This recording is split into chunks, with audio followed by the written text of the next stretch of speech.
Hi everyone, myself Sriram. I am starting this video series on Amazon Web Services, AWS. I'll be starting off with the basics of AWS, from the very basic details from what cloud is, and I will be taking you through different services that Amazon Web Services provide in a practical manner. So I will take you through each and every step that is required for configuring all the some of the services that AWS provides. So this is the agenda for this particular video. Um, I will start off with the cloud computing basics, then I will move on to the basics of AWS. I'll just talk about the account creation, then the different services that AWS provides in a very brief manner. Then I will talk about the billing that AWS provides.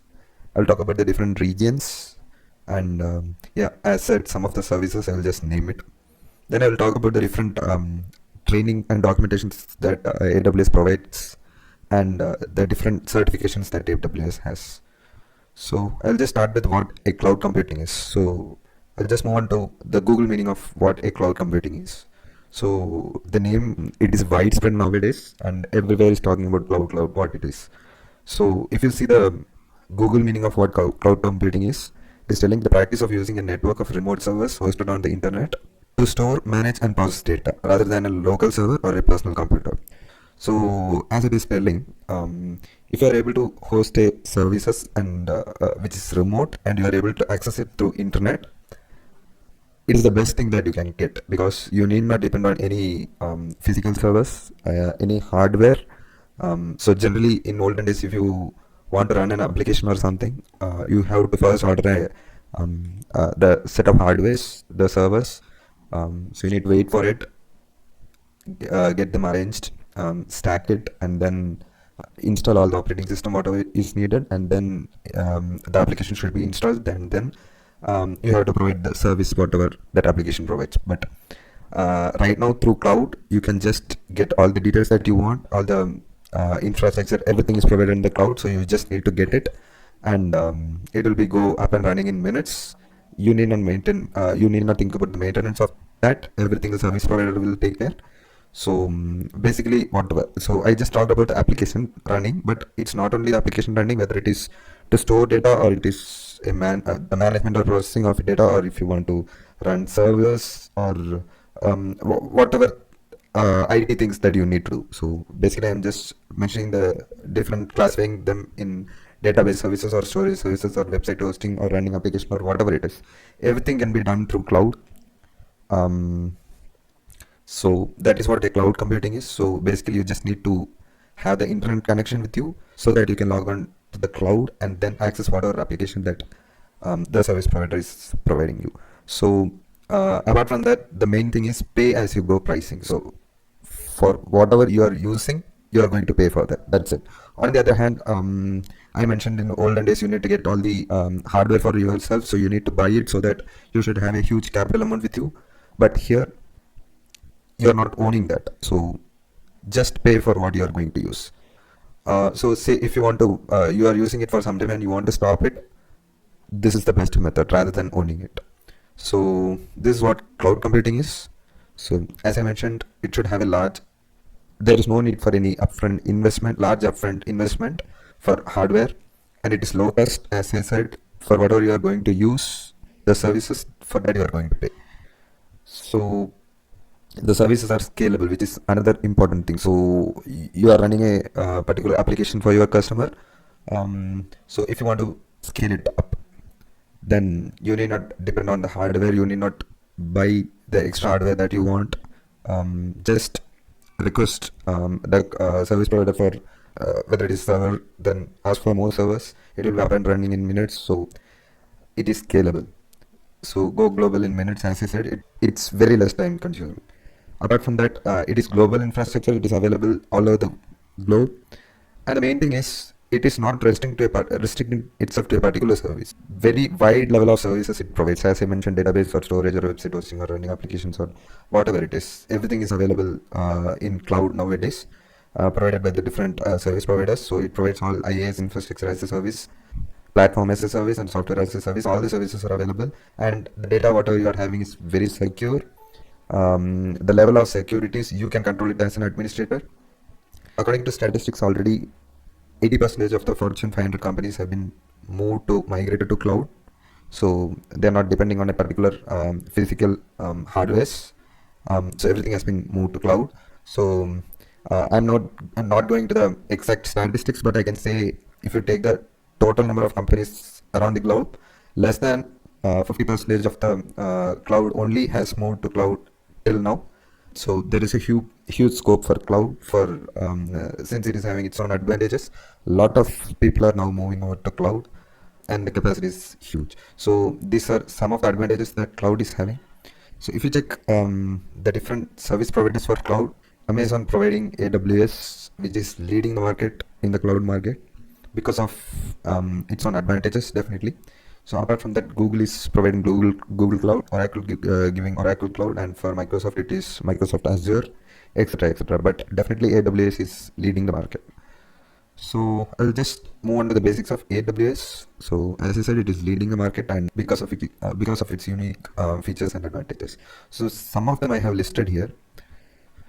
I would say that the billing is very simple in this. So per hour billing is available for whatever service and storage that you are going to use, and the billing report output you can pull it in any format that you want.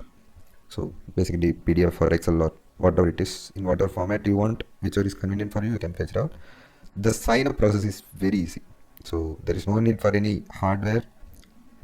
Whatever you want to create. So for example, if you need to create a virtual server, you can do it in a matter of minutes and it will be up and running in minutes. So the sign up process is very easy. And yeah, the services that AWS provides, it's a lot updated, and you can see artificial intelligence and virtual reality services also available in AWS. So I would say whatever current and most updated services, if you check and see, it will be available in AWS. And the services are very stable, and if you check the history, the outages for AWS very less, and whatever has happened, it was region specific. So you can say it is a trusted vendor, and it is having a very wide reachability. It has a global footprint, and yeah. So if you check the data centers that it is having massive data centers. I would say 3,300K to 500K servers exist per data center. Yeah, just talking about the history of AWS. On 2003, the concept was actually presented in a paper by two people, Chris Pinkham and Benjamin Black. In 2006, the AWS was officially launched, and every year there will be reinvent happening. It started in 2012, in which they'll be giving conferences and meetings in which new services they will release and publish. AWS provides different certifications, so that started in 2013. I'll take you through the different certifications that AWS provide in detail in this video itself. Maybe 10 more minutes I'll be taking for this particular video. I'll just move on to the different region, availability zone, and data center concept that AWS has. So this is 2017 December statistics that I'm giving. So there are 16 regions, 44 availability zones, and many data centers and its locations. What I can mention is you can take it as a different continents.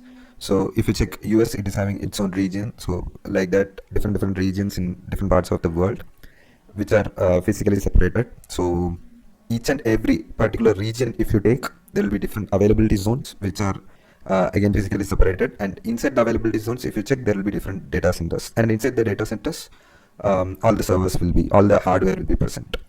So the main reason for having this much huge different data centers in different regions is because, say for example, you are hosting your server in a particular data center which is present in a particular availability zone in US region.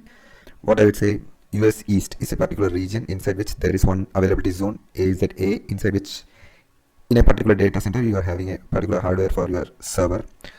What it will do, so even the availability centers are separated with a huge distance, so that if your server, something happened to your server because of some natural calamities or something, what AWS will do, it will host your server in a different location.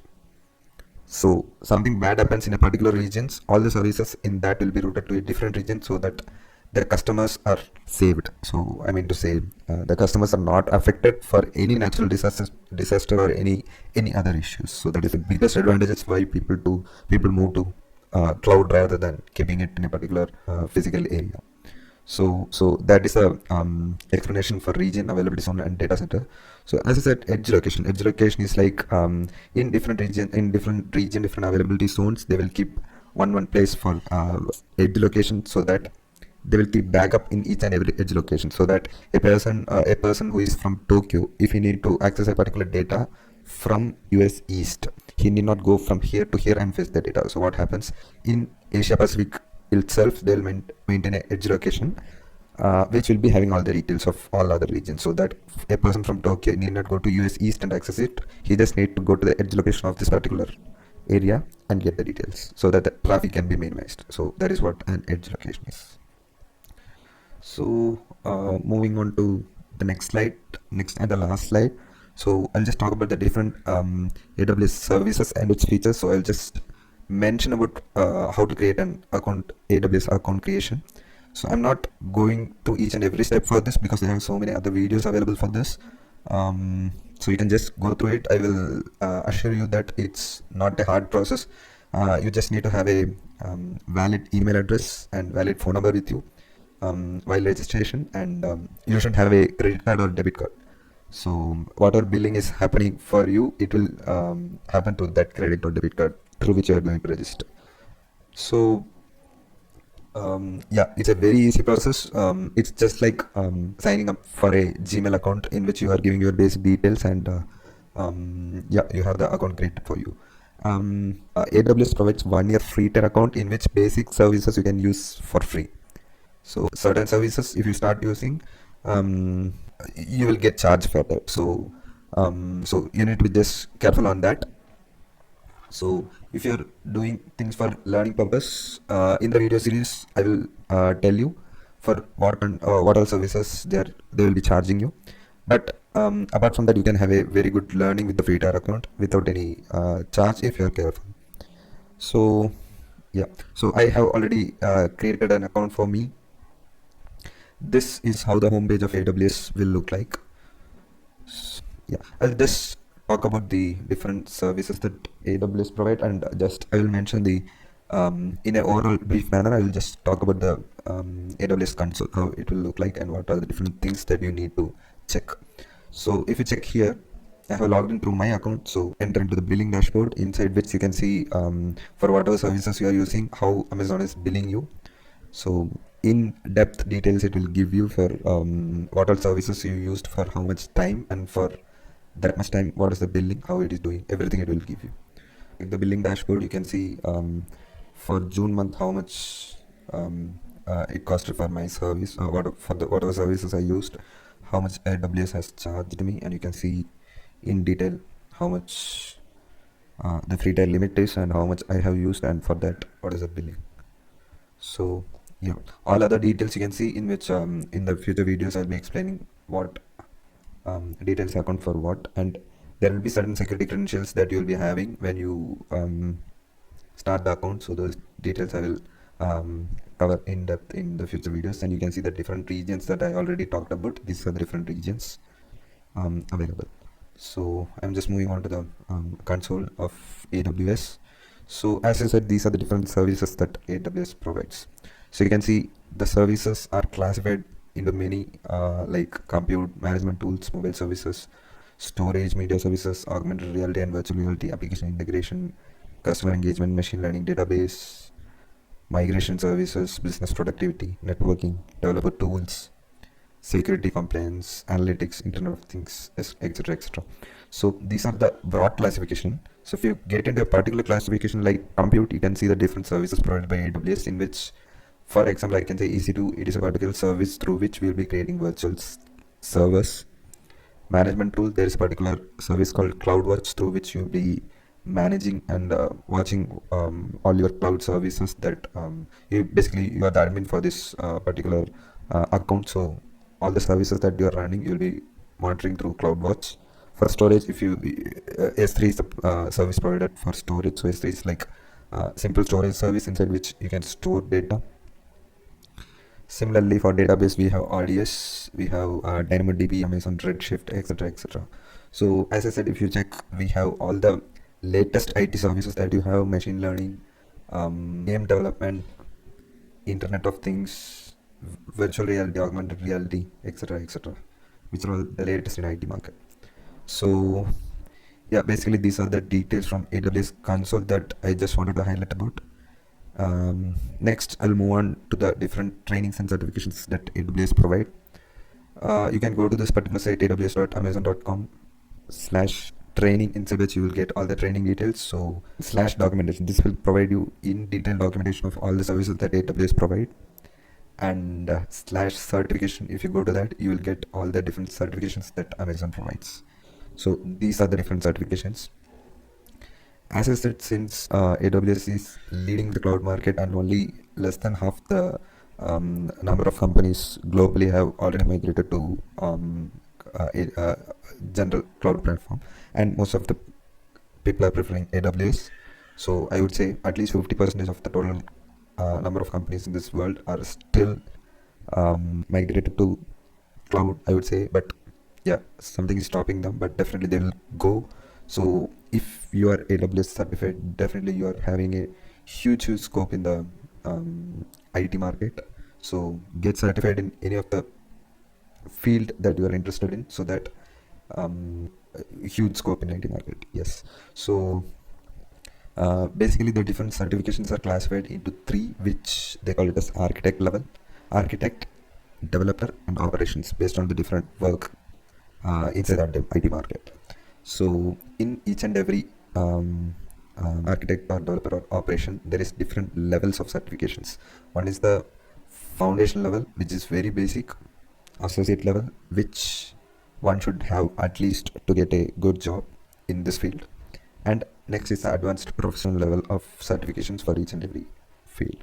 So foundation level, basically nobody will prefer, because it is the simplest level of certifications that anyone can get with very basic knowledge. So people generally start with associate level certifications. For architect, they call it as certified solution architect. For developer, it is AWS certified developer, and operations, it is AWS certified sysops administrator. So among these three, I would say that certified solution architect is the easiest, and sysops administrator is the difficult one. So if you get certified in any of this, you can move on to the professional level for all the same. So for this one, you have the same certification provided in professional level, and these two, they are comparing it to one particular certification itself, AWS certified DevOps engineer for professional level, which both are the same. So apart from this role-based certifications, so these are all role-based, as I said, for architect or developer or operations. Apart from that, you can have specialty certifications. If you're very good in networking, you can go for AWS certified advanced networking. If you're very good in big data, you have this AWS certified big data specialty. And yeah, for security also, you have one particular specialty. So yeah, I would say go get certified in AWS, and you are having you are welcomed in many of the companies with huge salary. So this is what I just tried to put things in this video. And yeah, I have crossed my time, I know, but still I tried. I think I tried to cover all the basic details that is required for AWS. Yeah, thanks for listening to this video.